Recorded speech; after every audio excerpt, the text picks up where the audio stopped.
Welcome to the Think Forward podcast, where we speak with futurists, innovators, and big thinkers. Come along with your host, Steve Fisher, and explore the future together. Welcome back to the Think Forward podcast, where we speak with futurists, innovators, and big thinkers about what lies ahead. I'm your host, Steve Fisher, and today we're diving back into our Being a Futurist series with something I'm genuinely excited about, and something that's been on my mind after all the incredible interviews we've done recently. You know, we've talked to everyone from space entrepreneurs like Guillermo Sonline to innovation leaders like Christian Mulroth at Etonics and design futurists like Phil Balagtas. And there's one question that keeps coming up. Steve, this all sounds amazing, but how do I actually get my organization to think about the future beyond next quarter's earnings? Well, today we're rolling up our sleeves and getting practical. We're talking about embedding foresight into your company DNA, not just having a futures thinking workshop once a year that everyone forgets about by lunch, but actually making it part of how your organization breathes, thinks, and operates. And before you start thinking, great, another consultant telling me to change everything, relax. I'm going to share models that work whether you're a team of one trying to be the lone voice of reason, or you're lucky enough to have a whole crew of future-minded rebels. So grab your coffee, settle in, and let's figure out how to turn your company into a time-traveling, trend-spotting, future-ready machine. No DeLorean required. All right, let's start with the elephant in the room, or should I say, the elephant in the conference room. Most companies are about as forward-thinking as a rearview mirror. They're so busy fighting today's fires that they don't notice tomorrow's volcano erupting in the distance. And I get it. When you're dealing with quarterly reports, budget constraints, and that one system that crashes every Tuesday at 2 p.m., thinking about what might happen in 5 years feels like a luxury. But here's the thing, and this is something we've learned from every single guest we've had on this show. The companies that survive and thrive are the ones that embed foresight into their very DNA. Now, when I say DNA, I'm not talking about some genetic modification experiment gone wrong. I'm talking about making futures thinking so fundamental to how your organization operates that removing it would be like trying to take the caffeine out of a coffee shop. Technically possible, but you'd be left with something that nobody recognizes. Let me tell you what embedding foresight really looks like. It's not about having a crystal ball in the corner office or hiring a full-time prophet. It's about creating an organizational immune system that can detect change before it becomes a crisis, and an organizational learning system that can adapt faster than your competition can say disruption. Think about it this way. If your company were a person, would it be the type who sees a storm coming and grabs an umbrella? Or the type who gets soaked and then complains that nobody told them it was going to rain? We're aiming for umbrella grabbing here, people. Now, before we dive into the how-to, let's talk about why this matters more than ever. We're living through what I call the age of intelligence. And if you've been following our Super Shifts framework, you know we're dealing with 9 massive transformations happening simultaneously. From generational drift to bionexus, these aren't your grandfather's business challenges. The pace of change isn't just accelerating, it's accelerating exponentially. Remember when we thought the internet was fast? Now we've got AI that can write poetry, robots that can do backflips, and teenagers who can create global movements with a TikTok video. If your organization is still thinking in 5-year strategic plans, you might as well be planning your vacation itinerary with a sundial. But here's the exciting part, and this is why I love this work. Companies that get foresight right don't just survive this chaos, they thrive in it. They're like surfers who've learned to read the waves while everyone else is still trying to figure out which end of the surfboard goes in front. I've seen organizations transform from reactive firefighters to proactive wave riders, and the difference is night and day. They stop asking what happened and start asking what's next. They stop saying, nobody could have predicted this, and start saying, we saw this coming 6 months ago. So how do you build this capability? Well, it depends on where you're starting from, and more importantly, how many allies you have in this noble quest to drag your organization kicking and screaming into the future. Let's talk about organizational models for embedding foresight, because not all heroes wear capes. Some wear business casual and try to convince the C-suite that thinking about the future is actually a good idea. There are 4 models to discuss. Here's the first one. Model 1, the lone wolf. Population, you. Maybe you're the only person in your organization who thinks strategic planning should involve more than just adding 10% to last year's numbers. Don't worry, every revolution starts with one person, and you might just be your company's Neo, except instead of dodging bullets, you're dodging budget cuts and eye rolls in meetings. If you're flying solo, your strategy is guerrilla foresight. You're going to be like a futures thinking ninja, embedding insights into existing processes so smoothly that people don't even realize they're thinking about the future. Start by becoming the signal spotter. Make it your job to bring interesting trends and weak signals to every meeting you're in. Not in an overwhelming "the robots are coming" way, but in a helpful, "Hey, did you know this thing is happening that might affect our project" way? Think of yourself as the organizational early warning system. Next, become the scenario whisperer. When people are debating strategies, start asking what-if questions. What if this trend accelerates? What if our main assumption is wrong? What if that competitor we've never heard of suddenly becomes relevant? You're not being a pessimist, you're being a possibility thinker. And here's a pro tip from my own experience. Always frame futures thinking in terms of business value. Don't talk about foresight methodologies. Talk about risk mitigation and opportunity identification. Sometimes you need to speak the language of the organization before you can teach them a new vocabulary. Model 2. The dynamic duo, population U plus 1 to 2 allies. Congratulations, you found some fellow time travelers. This is where things get interesting because now you can divide and conquer. Create what I call a futures underground network. One person focuses on scanning for technological signals, another on social trends, another on regulatory changes. You're essentially creating an informal intelligence network that covers all the steep categories: social, technological, economic, environmental, and political. Start hosting Future Friday sessions, informal lunch conversations where you share signals and brainstorm implications. Make them fun. Bring snacks.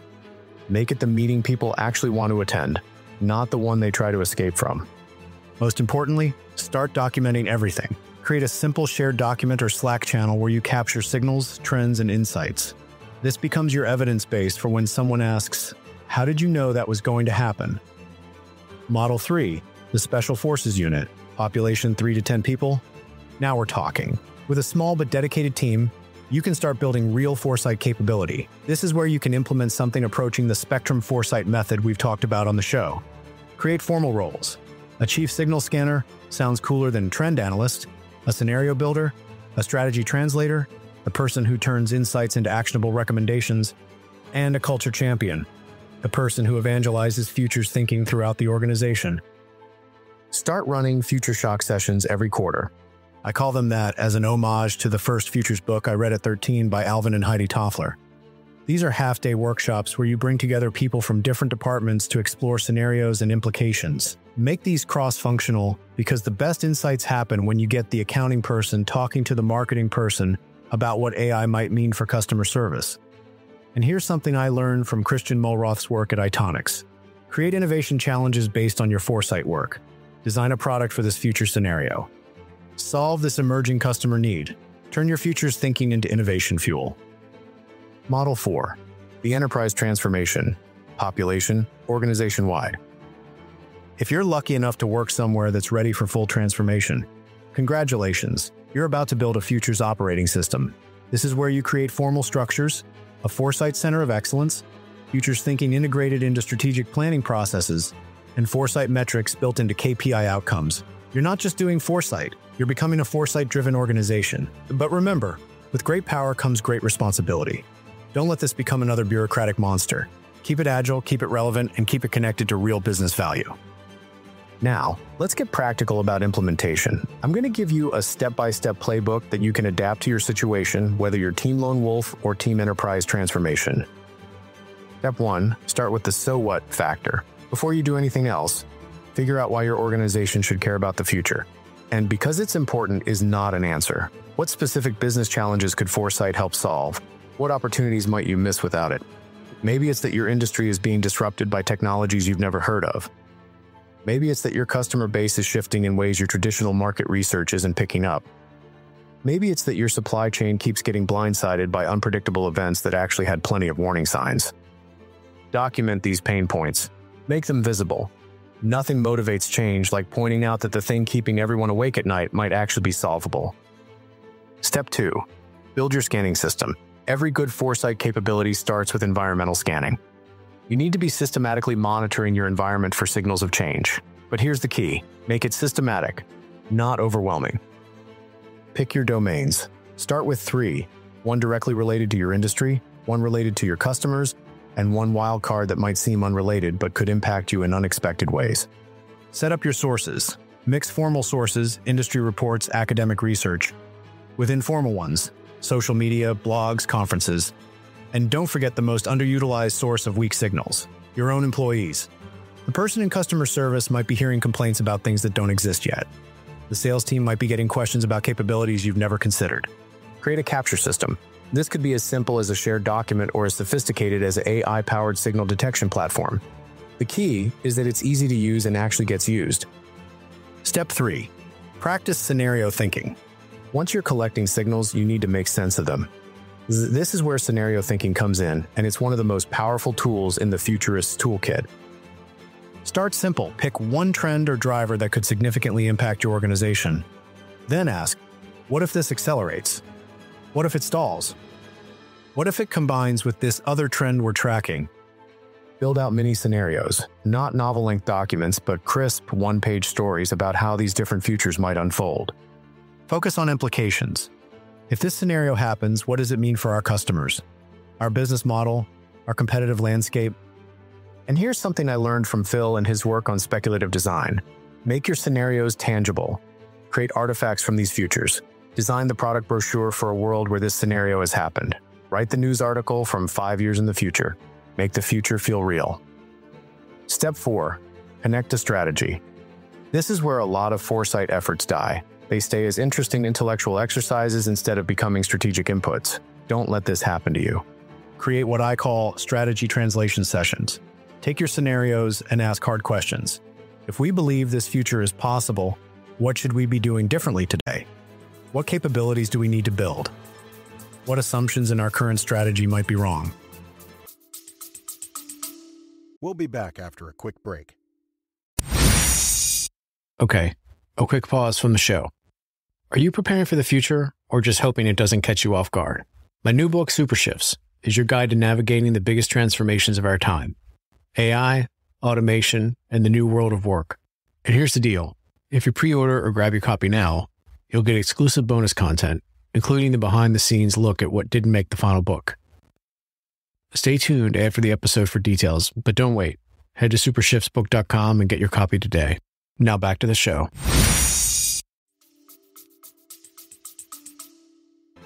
Build option portfolios. Instead of betting everything on one future, develop strategies that work across multiple scenarios. Think of it as strategic hedging. You're placing smart bets on different possible futures. And measure everything. Track how often your scenario thinking influences actual decisions. Document when early signals help you avoid problems or spot opportunities. Build your evidence base for why this work matters. Now, let's talk about common pitfalls, because I've seen more foresight initiatives crash and burn than a discount airline in a thunderstorm. Pitfall number 1, the academic rabbit hole. Foresight can be intellectually fascinating, and it's easy to get lost in building elaborate frameworks and methodologies while forgetting that the point is to help your organization make better decisions. Stay grounded in business value and always ask, so what? Now what? Pitfall number 2, the crystal ball expectation. People will expect you to predict the future with perfect accuracy, and then get disappointed when your scenarios don't unfold exactly as written. Manage expectations early and often. You're not a fortune teller, you're a possibility thinker. Your job is to expand the range of futures your organization is prepared for, not to predict exactly which one will happen. Pitfall number 3, the shiny object syndrome. It's tempting to chase every new trend and weak signal that crosses your radar. Resist this urge. Focus on the signals and trends that matter for your organization's specific context and challenges.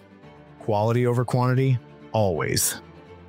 Pitfall number 4, the ivory tower problem.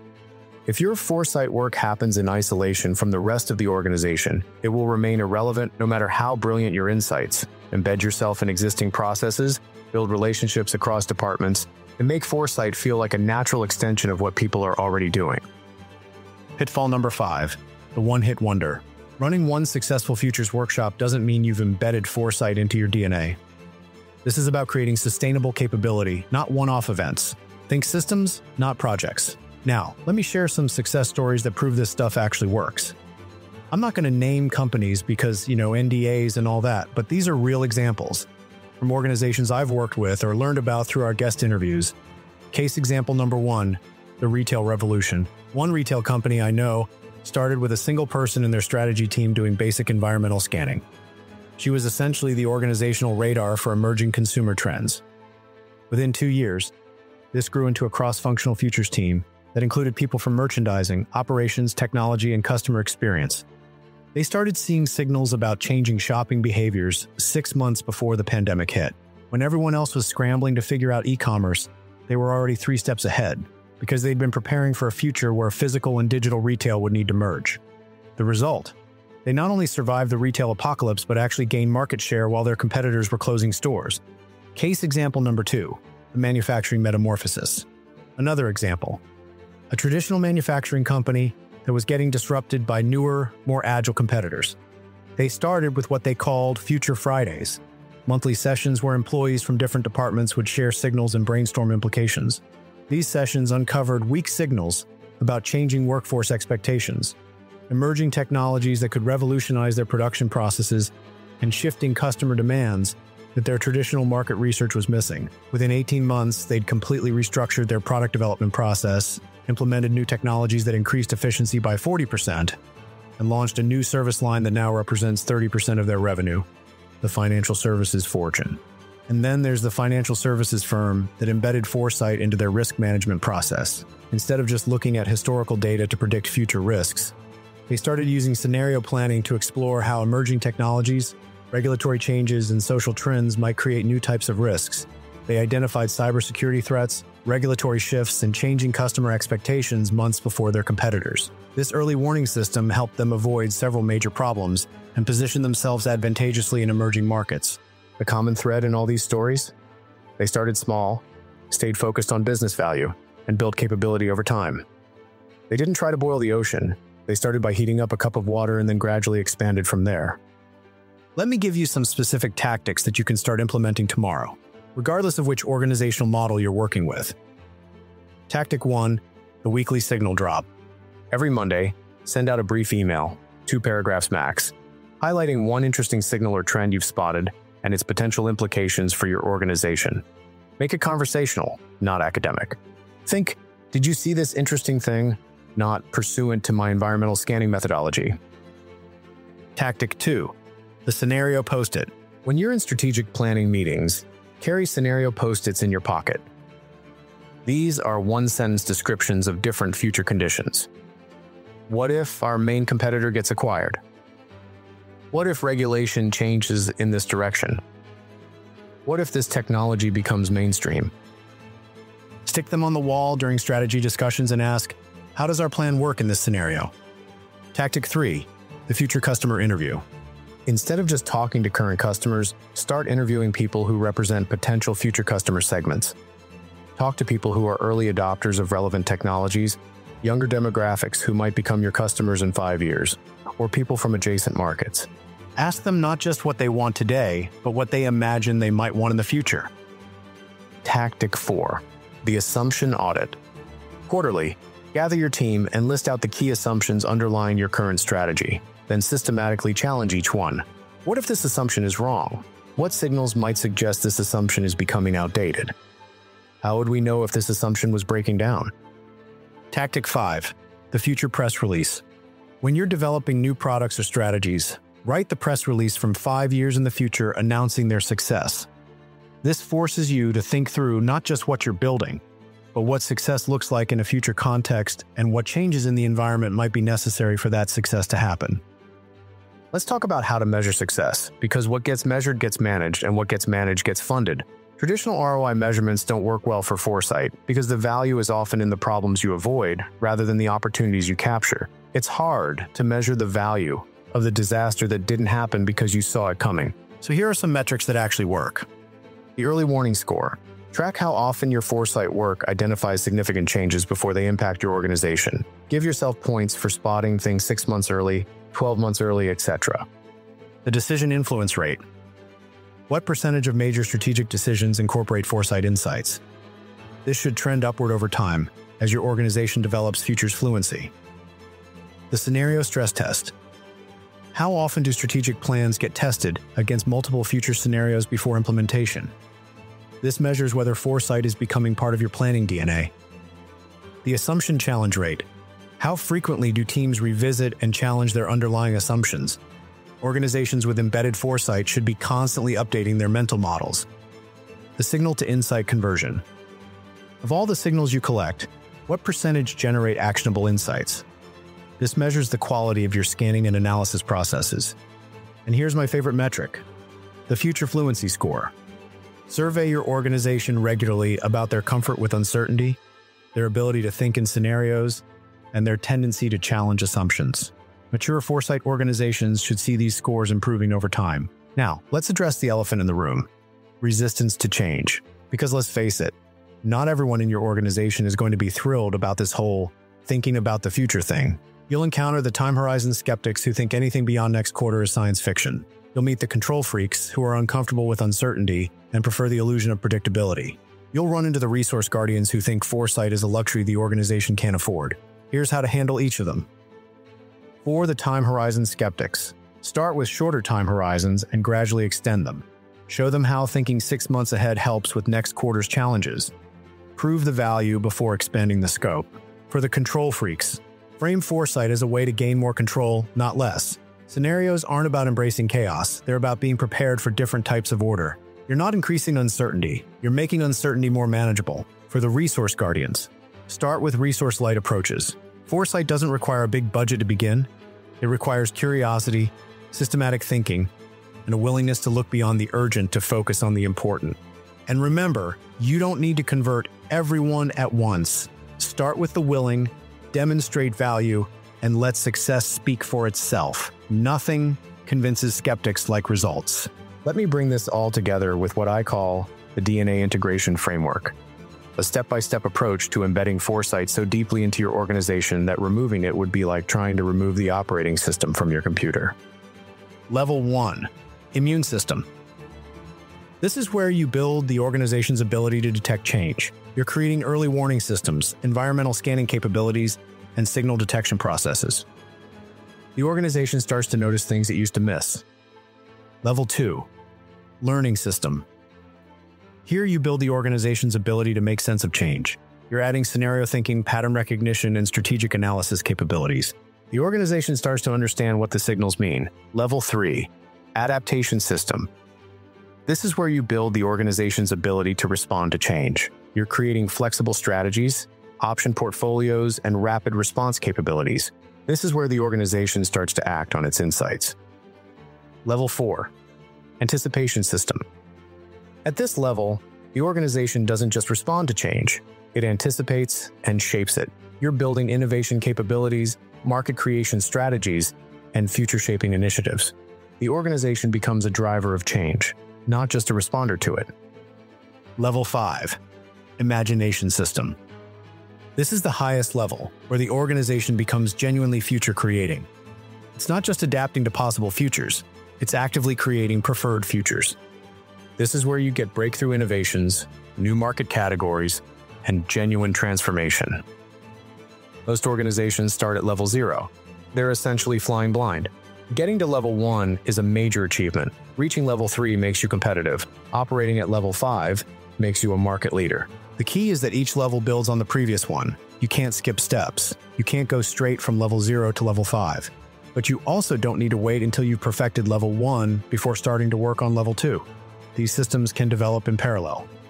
As we wrap up, I want to leave you with something actionable. Here's your 30-day challenge to start embedding foresight into your organization's DNA.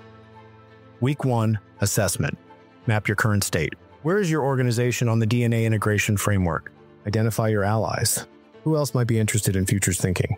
Document your pain points. What problems could foresight help solve? Week 2, signal setup. Choose 3 domains to monitor. Set up your scanning sources and capture system. Start collecting signals. Aim for 2 to 3 per week. Week 3, sense making. Analyze your signals for patterns and implications. Create your first mini scenario based on a key trend. Share your insights with your allies. Week 4, strategy connection. Pick one current strategic challenge. Apply scenario thinking to explore different approaches. Present your findings to someone who can act on them. That's it. 4 weeks to start building your organization's foresight capability. Will you transform your entire corporate culture in a month? Probably not. But will you start the process of embedding futures thinking into your organization's DNA? Absolutely. And here's the thing. Once you start this process, it tends to take on a life of its own. People start asking for more signals, more scenarios, more futures thinking. Because once you start seeing the future clearly, it's hard to go back to flying blind. Look, I'm not going to lie to you. Embedding foresight into your organization isn't always easy. There will be skeptics who think you're wasting time on science fiction. There will be setbacks when your scenarios don't unfold exactly as written. There will be moments when you wonder if you're just tilting at windmills. But here's what I've learned after decades in this field and hundreds of conversations with futurists, innovators, and big thinkers. The organizations that survive and thrive in our rapidly changing world are the ones that develop the capability to see around corners, to spot opportunities before they become obvious, and to prepare for multiple possible futures instead of betting everything on one prediction. You have the power to make your organization one of them. Whether you're starting as a team of one or you're leading an enterprise-wide transformation, the tools and frameworks exist. The methodologies work. The only question is whether you're ready to start. So here's my challenge to you. Take everything we've talked about today and pick one thing, one signal to track, one scenario to explore, one assumption to challenge. Well, start there. Start small, but start. Because the future belongs to the organizations that see it coming, and it's up to people like you to help them develop that vision. That's all for today's episode of the Think Forward podcast. If you found this useful, please share it with someone else who's trying to bring futures thinking to their organization. And if you try any of these approaches, I'd love to hear about your experience. Drop me a line. Until next time, stay curious, stay prepared, and always think forward. Thanks for listening to the Think Forward podcast. You can find us on all the major podcast platforms and at www.thinkforwardshow.com, as well as on YouTube under Think Forward Show. See you next time. Thanks for listening to the show. Now, about that thing I mentioned earlier about the book Super Shifts. Imagine having a playbook to navigate what's coming next. That's exactly why I wrote Super Shifts, to help you understand and prepare for the seismic changes shaping our world. Don't just react. Get ahead. Super Shifts is available now, wherever you get your books. And if you order today, you'll get exclusive bonus content. Head to supershiftsbook.com and grab your copy now and start future-proofing your life. The future won't wait. Why should you?